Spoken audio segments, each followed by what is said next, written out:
آج کی ویڈیو میں آپ کو یہ بتاؤں گا کہ مور جو جنت کے پرندوں میں سے ایک خوبصورت پرندہ تھا، اس کو جنت سے کیوں بے دخل کر دیا گیا، جنت سے کیوں نکال دیا گیا، اور سانپ جو جنت کے خوبصورت کیڑوں میں سے جنتی کیڑا تھا، اس کو بھی جنت سے کیوں نکال دیا گیا۔ انہوں نے کون سا ایسا جرم کا ارتکاب کیا تھا جس کی وجہ سے ان کو جنت سے نکال دیا گیا، ان کے حسن کو بھی واپس لے لیا گیا۔ جتنے وہ خوبصورت جنت میں تھے، اتنے خوبصورت وہ اب نہیں رہے۔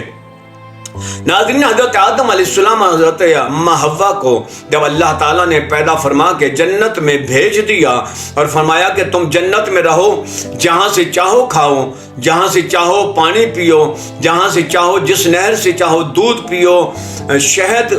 کھاؤ، جو مرضی تمہارے دل میں آئے، جنت کی نعمتوں کو استعمال کرو، مگر یہ درخت ہے، اس کا پھل تم نے نہیں کھانا۔ روایات میں آتا ہے کہ وہ گندم کا وہ پودا تھا، وہ کھانے سے اللہ تعالیٰ نے منع فرما دیا کہ اس سے پرہیز کرنا ہے، باقی جہاں سے چاہو کھاؤ۔ اور شیطان کو جنت سے بے دخل کر دیا گیا۔ جب آدم علیہ السلام جنت میں گئے تو اس کے بعد شیطان کا جنت میں داخلہ منع ہو گیا، رہتا وہ وہیں تھا، آگے پیچھے دائیں بائیں، لیکن جنت میں نہیں جا سکتا تھا۔ تو شیطان ابلیس نے یہ عہد کر لیا کہ میں چونکہ جنت سے نکالا گیا ہوں، ان کی وجہ سے اس نے ذاتی دشمنی بنا لی،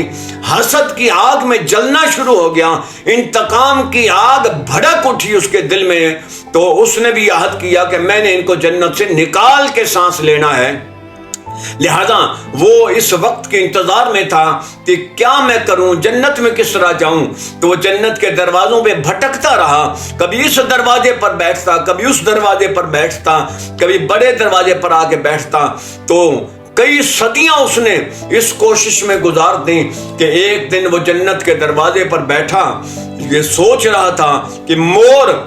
جنت کے دروازے پر آیا تو شیطان نے باہر سے اس سے گفتگو کی، کہا کہ تم تو بہت خوبصورت پرندے ہو، تو تم کیا ہو، تمہارا نام کیا ہے؟ تو اس نے کہا کہ میں مور ہوں۔ تو اب تم بتاؤ تم کون ہو؟ تو شیطان نے جھوٹ بولا، انہوں نے کہا میں اللہ کے مقرب فرشتوں میں سے ایک فرشتہ ہوں، میں زمین و آسمان میں رہ کر اللہ تعالیٰ کی عبادت و ریاضت کرتا ہوں، تسبیح و تحلیل پڑھتا ہوں، اور میں اب یہاں آیا ہوں تو میرا دل چاہتا ہے کہ میں جنت میں جا کے جنت اللہ کی دیکھ لوں۔ تو کو جنت کیسی اللہ نے بنائی ہے، تو تم میرے لیے جنت میں داخل ہونے کے لیے میری کیا مدد کر سکتے ہو؟ اگر تم مجھے جنت میں داخل کر دو تو میں تمہیں 3 ایسی باتیں بتاؤں گا جو تمہارے کام کی باتیں ہوں گی۔ میں یہ بتاؤں گا کہ تم ہمیشہ ابدی جنت کیسے حاصل کر سکتے ہو، کہ تمہیں جنت سے کبھی نہ نکالا جائے، اور یہ بھی بتاؤں گا کہ تمہیں کبھی موت نہیں آئے گی، اور یہ بھی بتاؤں گا تم ہمیشہ تندرست رہو گے، کبھی بیمار نہیں ہوگے، اور نہ تم بوڑھے ہوگے۔ تو جب مور نے یہ باتیں سنی تو اس کے دل کو یہ باتیں بڑی اچھی لگیں، تو اس نے کہا کہ میں تو تمہیں جنت میں لے جانے کی طاقت نہیں رکھتا، البتہ میرا ایک دوست ہے سانپ، اس سے میں بات کرتا ہوں، ہو سکتا ہے وہ تمہاری کو مدد کر سکے۔ تو یوں مور سانپ کے پاس چلا گیا اور سانپ کو یہ ساری باتیں بتائی، لے کے شیطان کے سامنے آیا تو شیطان نے یہی باتیں سانپ سے کی۔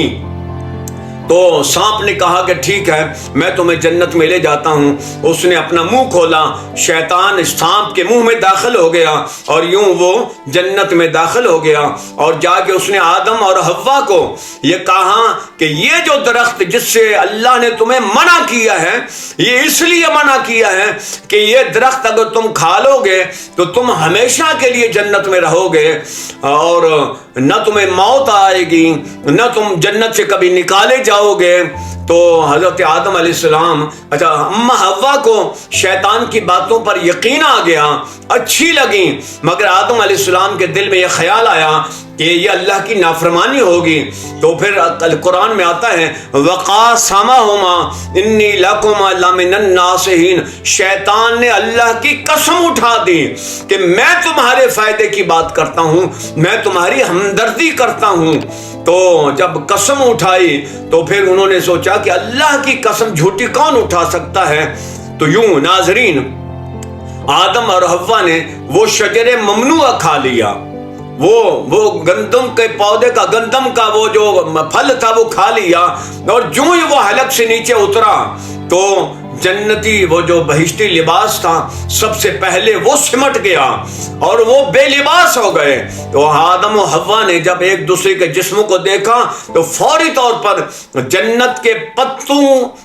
کے درختوں کے پتوں سے انہوں نے اپنے جسم کو فوری طور پر ڈھانپ لیا، اور ساتھ ہی اللہ تعالیٰ نے فرشتوں کو حکم دیا کہ آدم اور حوا کو اب زمین پر اتار دیا جائے. آدم علیہ السلام کو سری لنکا کی سرزمین پر اتار دیا گیا اور اماں حوا کو سرزمین عرب پر، جدہ کی سرزمین پر اتارا گیا. تو یوں ناظرین یہ تو جنت سے نکال دیے گئے اور زمین پر اتار دیے گئے، اور ساتھ ہی مور اور سانپ جنہوں نے شیطان کو جنت میں لے جانے کے لیے کوشش کی، مدد کی ایک دوسرے کی. تو مور کے پاؤں سب سے زیادہ خوبصورت تھے، وہ ویسے بھی خوبصورت ہے لیکن مور کے پاؤں جنت میں بہت زیادہ خوبصورت تھے. اللہ تعالیٰ نے مور کے پاؤں کی خوبصورتی واپس لے لی اور اس کو زمین پر اتار دیا گیا، جنت سے نکال دیا گیا. اور شیطان کے منہ سے اللہ تعالیٰ نے اس کے منہ میں ایسی خوشبو رکھی تھی کہ جب وہ سانس لیتا یا وہ منہ کھولتا تو جنت معطر ہو جایا کرتی تھی، جنت میں خوشبو پھیل جایا کرتی تھی. سانپ کے منہ میں اللہ نے خوشبو رکھی ہوئی تھی، اس کے منہ سے خوشبو نکلتی تھی، تو اللہ تعالیٰ نے وہ خوشبو واپس لے لی اور اس کے منہ میں زہر رکھ دیا. تو یوں ان دونوں کو جنت سے نکال دیا گیا اور ان کی خوبصورتی بھی واپس لے لی گئی.